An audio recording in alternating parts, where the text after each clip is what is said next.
ഇത് കണ്ടോ, അത് സ്പെഷ്യൽ തരി. ഇത് ഇറച്ചി കിബയാണ്. ഇത് സമൂസ. ഇത് നമ്മൾ സോസ് പ്രത്യേകം ഉണ്ടാക്കിയതാണ്.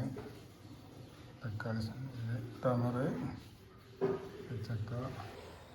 ഇത് പുതിന ജ്യൂസ്, ഇഞ്ചി ലെമൺ കൂടി ചേർന്നതാണ്. പുതിന, ഇഞ്ചി, ലെമൺ.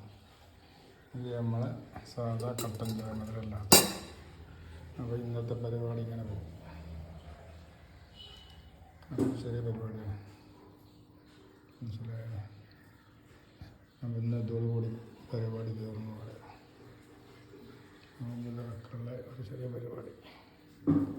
അപ്പോൾ അതൊക്കെ വീട്ടിലുണ്ടാക്കിയതാണ്. ഇത് അറബികളൊരു സ്നാക്കാണ്. ഇത് ഇറച്ചി ഗോതമ്പും കൂടിയും രണ്ടും കൂടി ഇറച്ചി ഉണ്ടാക്കി രണ്ട് പുറത്തെ കവറിങ് ഉള്ളിൽ ബീഫും സാധാരണയുള്ള ഫില്ലിങ്.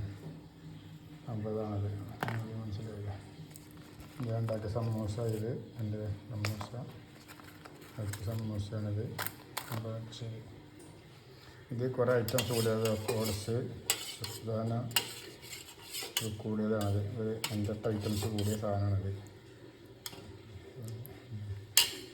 അപ്പോൾ അങ്ങനെയൊക്കെയാണ് ഇന്നത്തെ പരിപാടി. അപ്പോൾ ബാങ്ക് കൊടുത്താൽ നോമ്പ് തുറക്കാം. ഓക്കെ, എന്നാൽ ബൈ.